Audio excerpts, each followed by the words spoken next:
تو میں نے آپ سے بتایا کہ یہ قدر جو ہے ایک تو اسی سے لفظ قدرت بنا ہے، اور نمبر دو اسی سے کسی شے کی قدر و قیمت، اور پھر اسی کے معنی ہے اندازہ مقرر کر دینا، کسی شے کا اندازہ مقرر کر دینا، یہ قدر ہے۔ اللہ نے ہر چیز کا ایک اندازہ مقرر کر دیا ہے، اور قدر مقادیر مشکات شریف میں ایک پورا باب ہے، ایمان بالقدر اس کا عنوان ہے صحیح معنی میں۔ تو پہلی حدیث کیا ہے؟ مسلم شریف کی روایت ہے، عبداللہ ابن عمرو بن العاص رضی اللہ تعالی عنہما۔ حضرت عمرو بن العاص جو بڑے سرداران قریش میں سے تھے، بڑے سیاستدان تھے اور بڑے بہادر انسان بھی تھے، ان کے بیٹے ہیں عبداللہ۔ اور بڑی دلچسپی کی بات یہ ہے کہ باپ اور بیٹے کے مزاج میں بود المشرقین تھا، وہ تھے جنگجو اور سیاستدان اور بڑے سرداروں میں سے، یہ تھے انتہائی زاہد و عابد، انتہائی زاہد و عابد۔ انہی کے بارے میں آتا ہے پوری رات کھڑے رہتے تھے نوافل میں، اور ہر روز روزہ رکھتے تھے، جس پر حضور نے یوں کہنا چاہیے کہ ڈانٹ پلائی۔ آپ کو اطلاع ہوئی، آپ نے بلایا، یا عبداللہ اولم اخبر انک تقوم اللیل و تصوم النہار تصوم الدہر، کیا مجھے یہ خبر نہیں دی گئی ہے؟ یعنی مجھے یہ خبر ملی ہے کہ تم پوری رات کھڑے رہتے ہو، نماز پڑھتے ہو، تم ہر روز روزہ رکھتے ہو، اب کیا کرتے؟ بلا یا رسول اللہ، جھوٹ بولنے کا تو ارادہ ہے ہی نہیں، اور ہو بھی نہیں سکتا۔ فرمایا لا تفعل، سخت سے بات۔ وہ عبداللہ ابن عمرو ابن العاص رضی اللہ تعالی عنہما اس کے راوی ہیں، قال رسول اللہ صلی اللہ علیہ وسلم کتب اللہ مقادیر الخلائق قبل ان یخلق السماوات والارض ب50,000 سنہ۔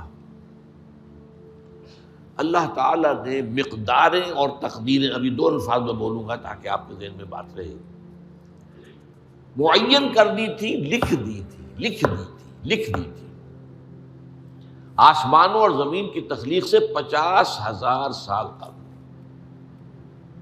یہ ہے قدر، ہر چیز کی ایک تقدیر جو ہے وہ معین ہوئی ہے۔ اب آئیے اس میں کتاب سے مراد کیا ہے؟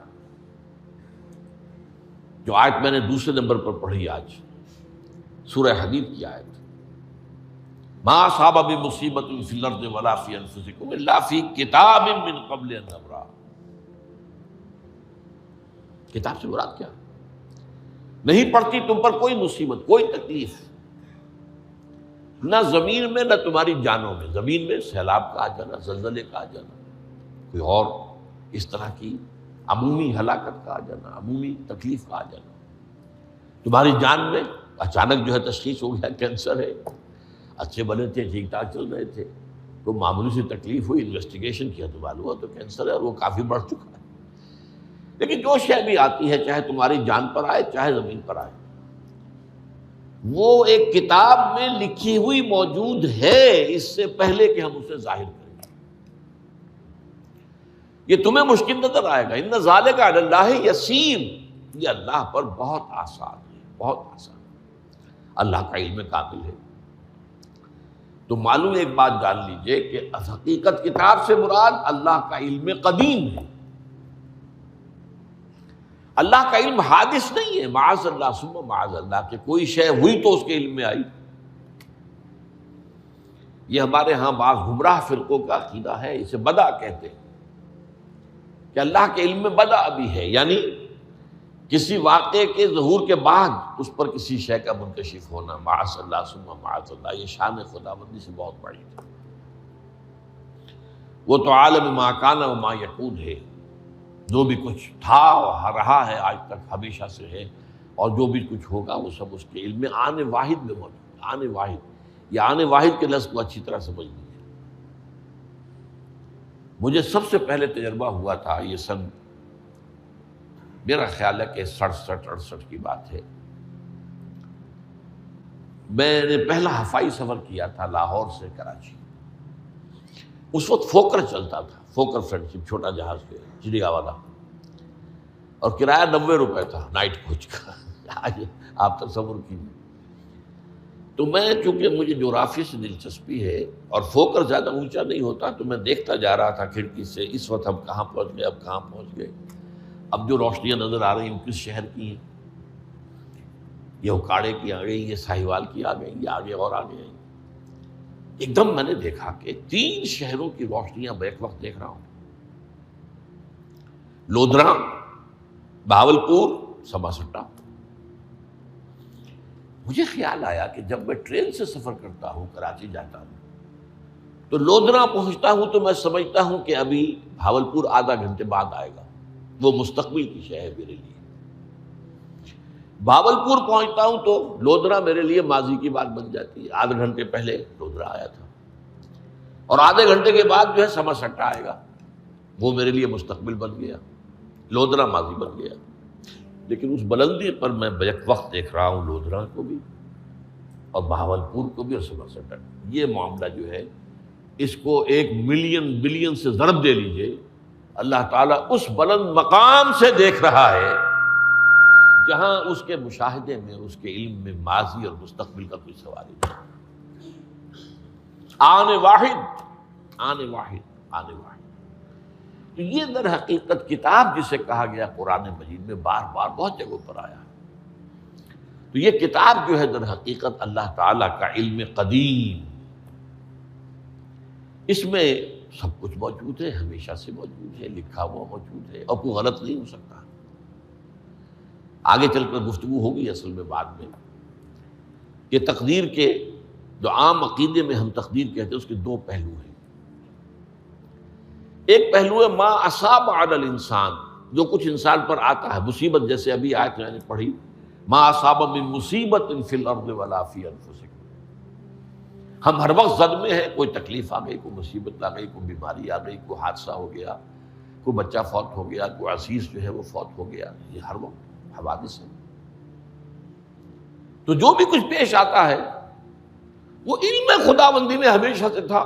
یہی وجہ ہے کہ ایک اور حدیث ہے ابن الدیلمی سے، لمبی حدیث ہے وہ، لیکن اس کے اندر جو آخری ٹکڑا ہے وَتَعْلَمَ، یعنی انسان کے نجات کے لیے لازم ہے کہ یہ بات بھی تم جان لو انما اصابک لم یکن لیخطئک وانما اخطأک لم یکن لیصیبک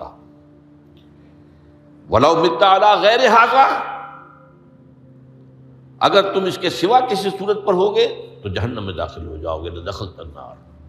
یہ جان لو کہ جو چیز تم پر آئی وہ آنی ہی آنی تھی. دیکھیے ہوتا کیا ہے، کاش کہ میں اگر یوں کر لیتا تو یہ نہ ہوتا. بس یہی ایمان بالقدر کے منافی ہے. جو ہوا ہے وہ اللہ تعالیٰ کے ہاں تو پہلے سے طے تھا، ہونا ہی تھا. تمہاری کوئی تدبیر، کاش کہ میں اس وقت یہ کر لیتا. یہ لو، اسی لیے ایک حدیث میں الفاظ آئے ہیں ان کلمۃ لو تفتح عمل الشیطان. اس لو سے، کاش، اس سے شیطانی عمل شروع ہو جاتا.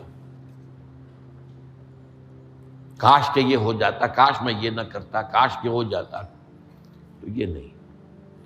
تعلم انما اصابک لم یکن لیخطئک. تو جان لے اس بات کو کہ جو چیز تم پر آئی ہے وہ ہرگز ٹلنے والی نہیں تھی. کوئی تدبیر تم کر لیتے، کوئی کسی وقت کوئی ہیلا کر لیتے، کوئی تم قدم اٹھا لیتے، کچھ بھی کر لیتے، وہ تو آنی ہی آنی تھی. وما انما اخطاک، جو چیز تم سے چھوٹ گئی، رہ گئی، نہیں ملی. ایک ویکنسی ایڈورٹائز ہوئی تھی، آپ نے بھی درخواست دی تھی، آپ کو نہیں ملی. اب آپ ہو کاش کہ میں نے فلاں سے سفارش کرا لی ہوتی. بس گئے. تو جو چیز چھوٹ گئی وہ چھوٹ جانی ہی تھی. اس میں قطعاً جو ہے کوئی شکل، کوئی تدبیر، کوئی سفارش، کسی طرح کا کوئی بھی ہیلا، کوئی جو ہے اس پہ کارگر نہیں ہو سکتا تھا. لم یکن لیصیبک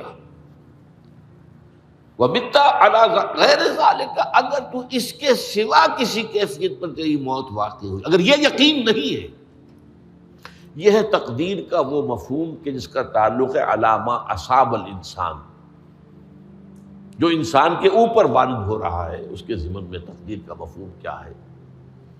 کہ جو ہوا ہے وہ تو ہونا ہی تھا. اس میں تو کسی شک و شبے کی گنجائش نہیں، بالکل قط اللہ تعالیٰ کا فیصلہ ہے۔ البتہ در حقیقت ایک دوسرا پہلو ہے، ما یفعل الانسان، وہ جو انسان کرتا ہے۔ یہاں آ کر یہ تقدیر کا مسئلہ بہت ٹیڑھا ہو جاتا ہے۔ آیا میرے اندر کوئی اختیار بھی ہے کہ نہیں؟ Do I have any free choice؟ یا ہر شخص پہلے سے طے ہے؟ تقدیر کا ایک عام مفہوم یہ ہے، اور اس مفہوم میں بھی بعض روایات بھی ہیں جو اس کی تائید کرتی ہیں کہ ہر چیز پہلے سے طے ہے، لکھی ہوئی ہے۔ اور یہ جو حدیث ہم نے ابھی پڑھی ہے، یہ گویا کہ اس کی ایک مثال ہے کہ وہ جو لکھ دیا گیا تھا، فرشتے نے لکھ دیا تھا، رحم مادر میں لکھ دیا تھا، شقی او سعید، یہ بدبخت ہے یا سعادت مند ہے۔ تو ایک شخص پوری عمر نیکی کے کام کرتا رہا، آخری وقت میں آ کر کوئی ایسا حادثہ پیش آ گیا کہ وہ اہل جہنم کے سے کام شروع کر دیا اور جہنمی ہو گیا۔ یا ایک شخص ساری عمر جو ہے جہنمیوں کے سے کام کرتا رہا، آخری وقت میں آ کر کوئی ایسی توفیق ملی، کچھ ایسا معاملہ ہو گیا، توبہ کر لی اور اس نے جو ہے اہل جنت کے سے اعمال شروع کرنے کی ضرورت ہوگی۔ تو یہ جو ہے علامہ اصابک کا علیحدہ بات ہے، اور علامہ یفعل الانسان، انسان کیا کرتا ہے، اس میں اس کی قدرت کتنی ہے۔ اور یہ ہمارے ہاں فلسفے کا بڑا مشکل موضوع ہے، اسی کا نام ہے جبر و قدر۔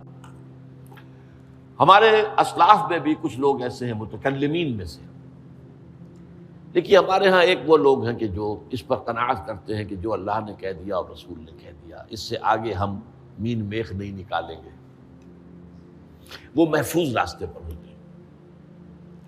لیکن بہرحال انسان کو اللہ نے ایک عقل بھی دی ہے، اور یہ عقل سوالات اٹھاتی ہے، اور جو زیادہ ذہین انسان ہوتے ہیں ان کے اندر ان کی یہ مصیبت زیادہ ہوتی ہے، لہٰذا وہ تو سوچتے ہیں، کچھ نہ کچھ غور و فکر کرتے ہیں، بات سمجھنے کی کوشش کرتے ہیں۔ اس میں اب ہمارے ہاں دو طبقے ہو گئے، جبریہ قدریہ۔ ایک نقطہ نظر یہ ہے کہ انسان مجبور محض، کوئی اختیار نہیں، اور ایک یہ ہے کہ انسان قادر مطلق ہے، جو چاہتا ہے اپنے فیصلے میں مختار مطلق ہے، وہ فیصلہ کرتا ہے۔ انہیں قدریہ کہتے ہیں۔ تو جبریہ اور قدریہ ان کی بحثیں ہمارے یہاں، یہ وہی تقدیر کا مسئلہ جو میں نے کہا تھا، بحثوں میں آ کر الجھ جائے، آج تک حل نہیں ہوا، حل ہو سکتا ہی نہیں۔ اب اس کے ضمن میں علامہ اقبال کا ایک شعر آپ کو سناتا ہوں، وہ بہت اچھا لگتا ہے، بہت خوبصورت لگتا ہے شعر ہونے کے اعتبار سے۔ تقدیر کے پابند جمادات و نباتات، مومن صرف اللہ کے احکام کا پابند۔ اس میں انسان سے پابندی کی نفی کر دی گئی ہے، وہ صرف پابند ہے اللہ کے احکام کا۔ نتیجے کے اعتبار سے تو جو یہ شعر کہہ رہا ہے جو بات، وہ صحیح ہے، پابندی اصل جو ہے وہ اللہ کے احکام کی ہے، لیکن یہ کہ تقدیر کی پابندی سے انسان بھی پوری طرح آزاد نہیں ہے۔ یہ سمجھ لینا کہ یہ جمادات و نباتات ہی کا معاملہ، یہ غلط ہے، یہ مبالغہ ہے۔ ظاہر بات ہے کہ شاعر جو ہے، شاعر مبالغے سے بچ نہیں سکتا، چاہے وہ علامہ اقبال ہو، کوئی بھی ہو۔ تو اسی لیے سورہ شعراء کے اندر جو عام شعراء کی جو صفات بیان ہوئی ہیں وہ آپ کے ذہن میں آ گئی ہوگی۔ مبالغہ کرتے ہیں، فی کل واد یہیمون انہم یقولون ما لا یفعلون، وہ کہتے بھی وہ کچھ ہے جو کرتے نہیں ہیں، اور یہ بات تو علامہ اقبال پر بھی چشمہ ہوتی ہے۔ بہرحال یہ شعر ذرا پھر نوٹ کیجئے، تقدیر کے پابند جمادات و نباتات، مومن صرف اللہ کے احکام کا، کوئی بات صحیح نہیں ہے۔ انسان بہت سے اعتبارات سے مجبور ہے۔ سب سے پہلے جو ہے انسان کے اندر ایک تقدیر نوعی ہے، نوع انسان۔ چھوٹی سی چڑیا اڑتی پھرتی ہے، انسان نہیں اڑ سکتا،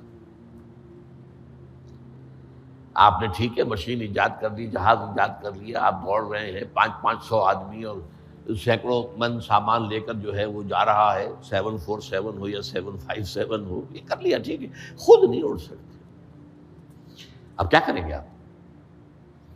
یہ تقدیر نوعی ہے، اسپیشیز، ہر اسپیشیز کے لیے اللہ نے ایک اندازہ مقرر کر دیا ہے، اس اندازے ہی میں رہے گا، اس سے باہر نہیں جا سکتا۔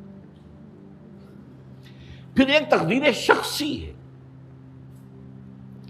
اب دیکھیے تقدیر شخصی کیا ہے؟ بعض اوصاف و صفات ہمیں وراثتاً ملتے ہیں، وی ہیو نو چوائس۔ پہلے بھی یہ بات مانی جاتی تھی، آج جو ہے ذرا سائنٹیفک انداز میں ہم کہتے ہیں جینز میں چلا آ رہا ہے، وہ جینز کو کوئی بدل سکتا ہے؟ جو جینز بھی آپ کو ملے اپنے والدین کی طرف سے، وہ آپ کی شخصیت کا ظاہر بات ہے کہ فیصلہ کن طرز پر اس کو ڈھال دیتے، جینز ہے، پابندی ہے۔ نمبر دو یہ کہ خاص طور پر جو گھر کا ابتدائی ماحول ہوتا ہے، ماں کی گود اور ابتدائی گہوارہ گھر کا، اس کے جو اثرات مرتسم ہو جاتے ہیں شخصیت کے اوپر، وہ بھی بڑے مستقل ہوتے ہیں، پختہ ہوتے ہیں۔ ان دونوں چیزوں کو ضرب دے لیجئے، hereditary factors multiplied by environmental factors, اس سے مل کر ایک شے تیار ہوتی ہے جس کو قرآن کہتا ہے شاکلہ۔ قُلْ كُلٌّ يَعْمَلُ عَلَىٰ شَاكِلَتِهِ فَرَبُّكُمْ أَعْلَمُ بِمَنْ هُوَ أَهْدَىٰ سَبِيلًا، سورہ بنی اسرائیل۔ شاکلہ کسے کہتے ہیں؟ شاکلہ شکل دینے والی شے۔ آپ کو لوہا ڈھالنا ہے، کوئی خاص پرزہ بنانا ہے، اس کا پہلے سانچہ بناتے ہیں ہم، لوہے کو پگھلا کے اس میں ڈالیں گے تو جیسا سانچہ ہوگا ویسا ہی لوہا جو ہے وہ شکل اختیار کرے، اسے شاکلہ کہتے ہیں۔ یہ شاکلہ جو ہے ہر انسان کا، اس سے باہر انسان نہیں جا سکتا، اس کے اندر اندر اسٹرگل ہوگی، اس کے اندر اندر اس کی جد و جہد ہوگی، لیکن اس کا یہ مطلب نہیں ہے کہ اس کا کوئی فری چوائس ہے۔ فری چوائس ہے، لیکن وہ فری چوائس انہی حدود کے اندر کام کرے گا، اس سے باہر نہیں۔ اس بات کو مختلف احادیث میں حضور نے بہت خوبصورتی سے بیان کیا۔ ایک حدیث بڑی اہم ہے، بڑی اہم ہے، الناس کالمعادن، انسانوں کی مثال بھی معدنیات کیسی ہے۔ اب سونے کی معدنیات میں سے سونے کی جو اور ہے، اب پتہ نہیں اردو میں مجھے معلوم نہیں اور کا ترجمہ کیا کرتے ہیں عام طور پر، لیکن جانتے ہیں اور وہ کچی دھات جس سے کو صاف کر دیتے ہیں تو پھر وہ دھات جو ہے خالص شکل میں سامنے آ جاتی ہے۔ سونے کی اور سے سونا بنے گا، چاندی کی اور سے چاندی بنے گی، سونا تو نہیں بن سکتا، جتنا چاہے صاف کر لیں، وہ اور تو مستقل ہے۔ الناس کالمعادن خیارکم فی الجاہلیت خیارکم فی الاسلام، جو تم میں جاہلیت کے دور میں، پری اسلامک دور میں جو بہترین تھے، وہی اسلام میں آ کر بہترین ہوئے۔ وہ اور سونے کی تھی، وہ صاف ہو گئی ہے، اور سونا جو ہے وہ نکھر کر خالص سونا بن کر آ گیا ہے، اسلام نے صاف کر دیا۔ وہ چاندی کی اور تھی، اسلام نے اس کو صاف کر دیا ہے، وہ نکھر کر چمکتا ہوا جو ہے وہ چاندی بن گئی۔ لیکن یہ کہ اذا فقہوا، البتہ پھر اس میں ایک اضافہ کیا حضور نے، جبکہ ان کے اندر دین کا فہم داخل ہو جائے تو یہ کہ جو بہترین پہلے تھے وہی بہترین اب ہوں گے۔ اسلام لانے سے پہلے بھی بہترین ابو بکر تھے، اسلام لانے کے بعد بھی بہترین ابو بکر۔ حضور پر وحی سے پہلے بھی بہترین خاتون خدیجۃ الکبریٰ تھی، ایمان لانے کے بعد بھی بہترین خاتون خدیجۃ الکبریٰ۔ اور دوسری حدیث سنیے، عن ابی الدرداء رضی اللہ تعالی عنہ قال بینما نحن عند رسول اللہ صلی اللہ علیہ وسلم، اسی حال میں کہ ہم ایک روز ہم حضور کے پاس تھے، نتذاکرون ما یکون، اور ہم ذرا سوچ رہے تھے کیا کیا کچھ پیش آنے والا ہے دنیا میں۔ اذ قال رسول اللہ صلی اللہ علیہ وسلم، جبکہ حضور نے ہم سے ایک بات کہی، بڑی غور سے سنیے، اذا سمعتم بجبل ان زال عن مکانہ فصدقوہ، اگر تم یہ سنو کہ کوئی پہاڑ اپنی جگہ سے ٹل گیا تو مان لینا۔ وَإِذَا سَمِعْتُم بِرَجُلٍ تَغَيَّرَ عَنْ خَلْقِهِ فَلَا تُصَدِّقُوهُ، اور اگر تم سنو کہ کوئی شخص جو ہے وہ اپنی سرشت سے، اپنی جبلت سے بدل گیا تو کبھی نہ مانو۔